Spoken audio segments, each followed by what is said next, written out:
तो let's see the characteristics of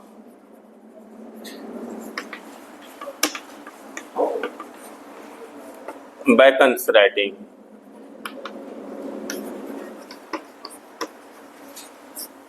bacon की जो राइटिंग है उसकी कैरेक्टरिस्टिक्स क्या है, ये अभी जब आप पढ़ेंगे आगे तो आपको दिखाई देगा। ठीक है, so first one is brevity. Brevity means मतलब बहुत ही संक्षिप्त लिखना। कोई भी ऐसे देखेंगे तिनके तो 40-50 लाइन से ज्यादा नहीं मिलेगा। ठीक है, यानी 40, 50, 60 इसी तरह के उसके लाइन्स हैं, इससे ज्यादा लाइन्स नहीं मिलेंगे आपको। सो ब्रेविटी, बहुत कम शब्दों में इन्होंने बहुत ज्यादा कुछ कहा है, ये इनकी खासियत है। Okay, then second one is use of triplex. ये देखो एग्जाम में आएगा, रिटन एग्जाम होगा तो आ सकता है। स्टाइल या कैरेक्टरिस्टिक्स ऑफ बैकन्स राइटिंग, इसको स्टाइल भी कह सकते हैं, कोई प्रॉब्लम नहीं है। यूज ऑफ ट्रिप्लेक्स मीन्स एक जो सेंटेंस है, ईच सेंटेंस हैज 3 पार्ट्स। ठीक है, 3 पार्ट्स होंगे हर सेंटेंस में। जैसे एक पहला है, अभी जब ऐसे पढ़ेंगे तब आएगा उसमें। पहला लाइन है क्या, studies serve for delight, for ornament and for ability. ठीक है, तो 3 पार्ट हो गए उसमें, studies serve for delight, for ornament and for ability. तो ये 3 पार्ट में है, तो इनकी हर लाइन आपको 3 पार्ट में मिलेगा। कोई भी लाइन उठा के देख लीजिएगा, तो इसको ट्रिप्लेक्स कहते हैं, यूज ऑफ ट्रिप्लेक्स। ठीक है, यानी using 3 parts in a sentence, that is known as triplex method.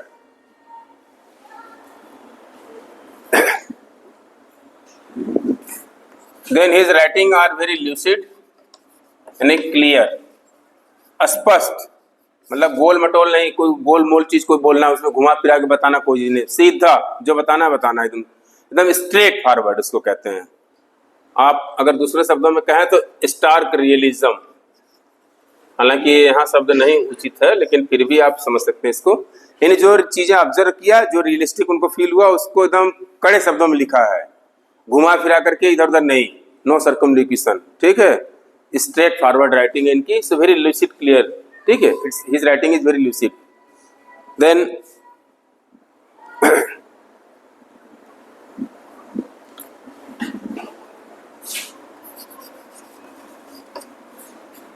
Use of comparisons. इनके राइटिंग में आप देखेंगे बहुत सारे सेंटेंसेस में कंपेयर किया हुआ रहेगा, हर जगह कंपैरिजन मिलेगा आपको, कभी ये चीज इससे कंपेयर की गई, वो चीज इससे कंपेयर की गई है। ठीक है, इस तरीके से आपको दिखाई देगा इसमें जो है, तो कंपैरिजन का यूज करते रहते हैं इसमें। ठीक है, देन अपोरिस्टिक, ये तो पहले लिखना चाहिए था, अपोरिस्टिक, अपोरिज्म। ओके, लास्ट क्लास में हमने डिस्कस किया था। अपोरिज्म इज अ ट्रूथफुल स्टेटमेंट और ओपिनियन ऑफ ए राइटर।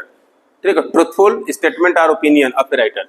सो इनकी जो लाइन है, ठीक है, ये अफोरिस्टिक है, मतलब आपको एकदम ट्रू मिलेगी और करेक्ट मिलेगा यहाँ पे, और उसको आप यूज कर सकते हैं कहीं पे भी, किसी डिबेट में, किसी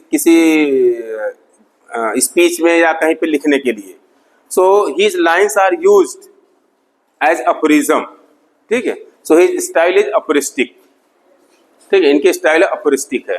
देन रेटरिक है,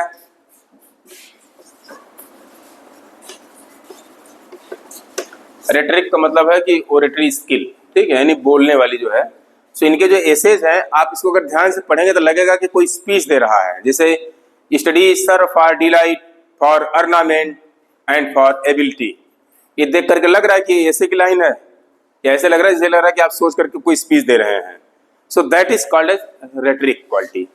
ठीक है, सो रेटरिक क्वालिटी, रेटरिक का मतलब होता है भाषण कला। ठीक है, सो इसमें इनकी जो राइटिंग है रेटरिक क्वालिटी है, उसमें इनकी बहुत सारी लाइन को यूज किया जाता है, स्पीच में भी यूज करते हैं, स्पेशली ऑफ स्टडीज का। अभी कल पढ़ेंगे तो देख लेंगे हम लोग इसे, इसको। देन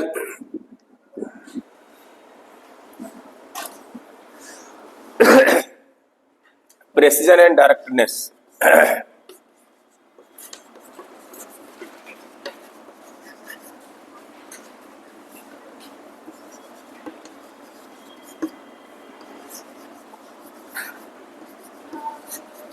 प्रेसिजन एंड डायरेक्टनेस, ठीक है, यानी बहुत ही संक्षिप्त और एकदम डायरेक्ट कहना।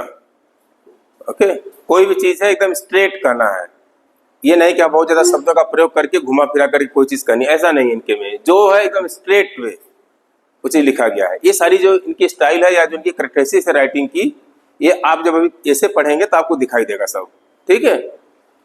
So it is very important, ये रिटन एग्जाम होगा तो ये पक्का क्वेश्चन आता है कि right characteristics of Bacon's writing और what is right a short note on style of writing of bacon, ठीक है। बैकन के राइटिंग स्टाइल पे कुछ नोट्स लिखिए।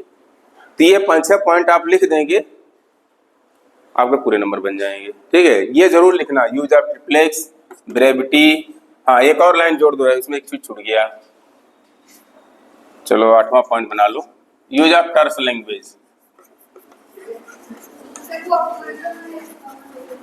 हाँ, कर सकते हैं, बिल्कुल कर सकते हैं, ठीक है। टर्स लैंग्वेज, टर्स मतलब है कि बहुत ही कम शब्दों में कहना। हिंदी में कहते हैं ना गागर में सागर भरना, तो गागर में सागर भरने वाली जो कला है वो यहाँ पर मिलेगी आपको। बहुत कम शब्दों में अधिक से अधिक चीज कहना, उसको कहते हैं टर्स। हिंदी इंग्लिश में कहते हैं टर्स लैंग्वेज, ठीक है। So that's all from my side.